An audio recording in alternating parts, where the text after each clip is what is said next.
యజమాని కృతం పాపం అన్నదోషేన తిష్టతి.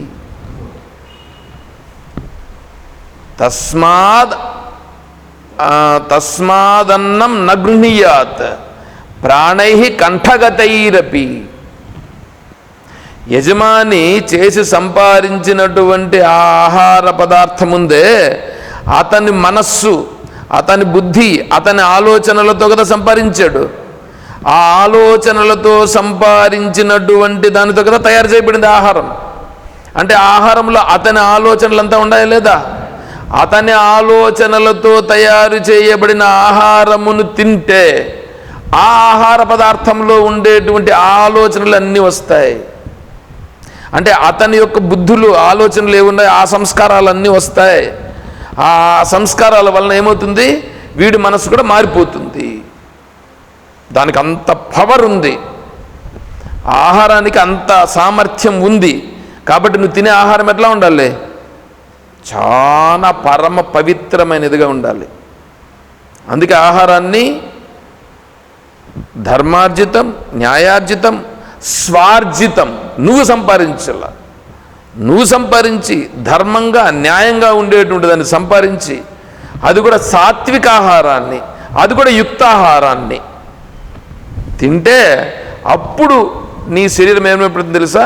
అప్పుడు అది వజ్ర శరీరం, అది వజ్ర శరీరం. అప్పుడు ఉంటుంది ఆ శరీరం. అది ఆ మనస్సు అప్పుడు తయారవుతుందే, అది సూక్ష్మంగా ఆలోచన చేయగలుగుతుంది. పనికిరాని పదార్థాలన్నింటినీ వేస్తూ ఉంటే ఇది ఆ మనస్సు ఎట్లా వస్తుంది? సూక్ష్మం. అర్థమైందా ఇప్పుడు? అందుకనే సాధువులుగా ఉండేటువంటి వాళ్ళు, అంటే నిజమైన సాధువుల కథ అయితే వేరే, సాధకులుగా ఉండేటువంటి వాళ్ళు వీళ్ళందరూ ఏం చేస్తారంటే ప్రాణై కంఠగతైరపి. ఇంక నేను చచ్చిపోతాను, చచ్చిపోయే పరిస్థితి ఉంది, పలానోడు అన్నం ఇచ్చాడు, అది ధర్మంగా లేనటువంటి అన్యాయార్జితమైనటువంటిది, నాకు అక్కర్లేదు, నేను చచ్చిపోయినా పర్లేదు, నేను చచ్చిపోయినా పర్లేదు, ఆ అన్నం మాత్రం నేను తిన్ను. చూడండి ఎట్లా ఉంటుంది. అలా ఉండాలి. అంటే ఆ శరీరము, ఆ మనస్సు, ఈ రక్తనాళాలు, రక్తము తయారయ్యేది నువ్వు తినేటువంటి ఆహారము వలన తయారవుతున్నది.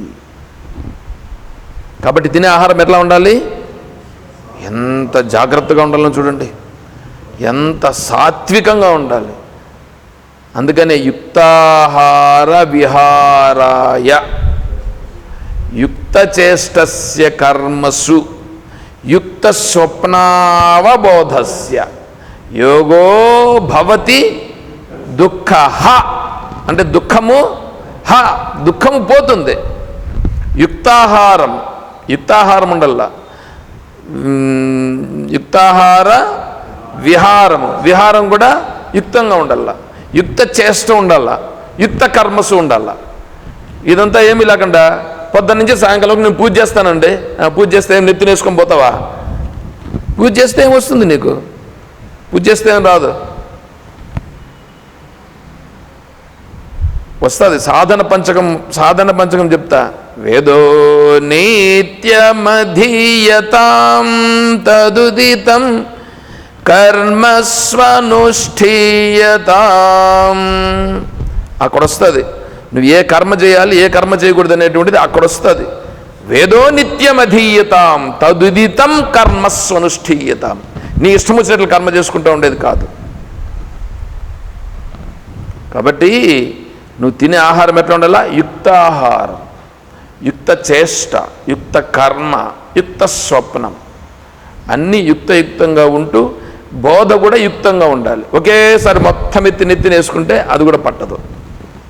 కాబట్టి కొద్ది కొద్దిగా నీ మానసిక సామర్థ్యాన్ని బట్టి నువ్వు మార్చుకుంటూ స్టెప్ వేసుకుంటూ హై స్టేజ్కి నువ్వు పోవాలి. అది నువ్వే ప్లాన్ చేసుకోవాలి. ఏది? నేను ఇప్పుడు ఏ స్థితిలో ఉన్నాను అనేది నీకే తెలుస్తుంది. నేను ఏ స్థాయికి పోవాలి అనేది నీకే తెలియాలి. అది తెలుసుకునే దానికోసం ఈ విచారణ. ఇప్పుడు అన్నమయ, ప్రాణమయ, మనోమయ, విజ్ఞానమయ, ఆనందమయ కోశాలు నన్ను ఆవరించేసి ఉన్నాయి, వీటి నుంచి నేను బయటపడాలి. తెలుసుకోవాలని వద్దా? తెలుసుకుని దీని నుంచి బయటపడాలి. కాబట్టి ఆహారం అనేటువంటిది 3 భాగాలయ్యి స్థూల సూక్ష్మ కారణ, అంటే స్థూల సూక్ష్మ మద్యం. మధ్యం అంటే స్థూలంగా ఉండేటువంటిది, నువ్వు తిన్న ఆహారమేమో స్థూలంగా ఉండేటువంటిది పనికిరానిదై విసర్జింపబడుతుంది మలరంధ్రము గుండా. మధ్యముగా ఉండేటువంటిది రక్తము, ఈ మాంస పదార్థాలుగా ఏర్పడుతుంది. సూక్ష్మంగా ఉండేది మనస్సుగా ఏర్పడింది. అలాగే నువ్వు తినిన తాగిన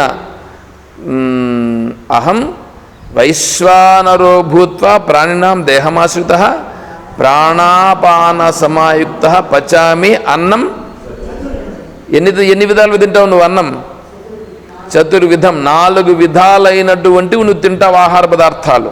ఆ 4 విధాల తినిన ఆహార పదార్థాలు నమిలి తినేటివి, జుర్రుకొని లాక్కొని తినేటివి, దవడ పండ్లతో నమిలి తినేటివి, రుచికరంగా ముందర పండ్లతో కొరికి తినేటివి. ఈ 4 రకాలుగా తింటావు నువ్వు ఆహార పదార్థాలు. ఈ 4 రకాల ఆహార పదార్థాలను జీర్ణమవుతుందని చెప్పారు మనకు భగవద్గీతలో. అదే ఉంది, అదే కదా నువ్వు చేసేది కూడా అదే, ఎవడు చూసుకున్నా కూడా. అందుకనే నేను మీకు ఈరోజు వాట్సాప్లో ఒకటి పెట్టాను. ఏమిటంటే మిలిటేరిటీ ఏదో స్వామీజీ చెప్పారు, అది దాన్ని మీకు ఇంగ్లీష్లో ఉంది, అది తెలుగులో కూడా వస్తుంది. అది నేను వాట్సాప్లో పెట్టాను, ఈరోజే పెట్టాను నేను. అది మీరు చూస్తే అది తినమన్నారు స్వామీజీ. దాంట్లో డీటెయిల్గా కూడా ఇచ్చినారు, ఏది తినదగిన పదార్థాలు, ఏది తినకూడని పదార్థాలు అనేది కూడా దాంట్లో డీటెయిల్గా కూడా ఇచ్చేసారు. చాలా బాగుంది, నేను కూడా చూశాను.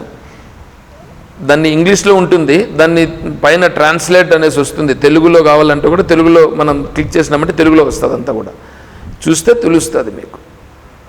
దాన్ని చూచి దాని ప్రకారం మనం ఆహార పదార్థాలు ఏది తినాలి అనేటువంటిది కూడా అక్కడ మనం దాన్ని సెలెక్ట్ చేసుకొని మనం అలా తింటే అది మన శరీరాన్ని సూక్ష్మంగా బాగా తేలిగ్గా ఉండేట్లు చేస్తుంది. తర్వాత తాగే అంటే జురుకునేటువంటివి. ఇప్పుడు మామిడి పళ్ళు ఉన్నాయి, మామిడి పళ్ళు ఏం చేస్తాం, బాగా నలిపేసి నోట్లో పెట్టుకొని అంటాంగా, దాన్ని ఏమన్నా పండ్లతో కొరుకుతావా? పండ్లతో కొరికేది ఏముండదు. జువ్వు దాన్ని ఏమంటారు, నాలుగుతో జుర్రుకొని ఆస్వాదిస్తూ తినేటువంటి ఆహార పదార్థాలు. ఇటువంటి రస పదార్థాలన్నీ ఉన్నాయి కదా. చెరుకుతో పండ్లతో ఏం చేయాలి, కొరికి తీయాలి, మళ్ళా దాన్ని కొరికి నమలాల్సి ఉంటుంది, నమిలి రసం వస్తుంది. ఇటువంటివన్నీ తింటాం కదా. ఇటువంటివి ఈ రస పదార్థాలన్నీ పోతాయి కదా. అది స్థూలము, సూక్ష్మము, మధ్యమము. స్థూలంగా ఉండేది మూత్ర రూపంగా విసర్జింపబడుతుంది, సూక్ష్మంగా ఉండేది రక్తము రూపంగా పరిణామం చెందుతుంది, సూక్ష్మంగా ఉండేది మనస్సుకు పోతుంది. తర్వాత నువ్వు తినే నెయ్యి, నూనె వేసుకుంటారుగా, ఇవంతా ఏంటంటే దాన్ని స్వామీజీ ఏమన్నారంటే, మీరు నూనెతో తిరగబోత పెడతారుగా, నూనెతో తిరగబోత పెట్టేది నీళ్లతో తిరగబోత పెట్టడానికి వీలు కావడము లేదు. కాబట్టి నూనె ఒక చుక్క వేసుకొని పెట్టుకోండి అన్నారు. 1 లీటర్ నూనె సంవత్సరం వాడాలని అన్నారు స్వామీజీ. 1 లీటర్ నూనె 1 సంవత్సరం వాడాలి నీ శరీరం కోసం, నీ శరీరం బాగుండాలంటే. చూడండి ఎట్లా ఉంది. ఇంకా నెయ్యి చిన్నపిల్లలకు మంచిదే, కానీ పెద్దోళ్ళు అయిన తర్వాత మంచిది కాదు. నెయ్యి మంచిదే మెదడు ఏర్పడడానికి, చిన్నపిల్లలు తినాలా. చిన్నపిల్లలకు బ్రెయిన్ పెరగడం కోసం వాళ్ళకి నెయ్యి అవసరం. పెద్దోళ్ళు అయిన తర్వాత నెయ్యి తింటే కొలెస్ట్రాల్ పెరిగి మధ్యలో ఏర్పడి స్టంట్లన్నీ వేసుకోవాల్సి వస్తుంది.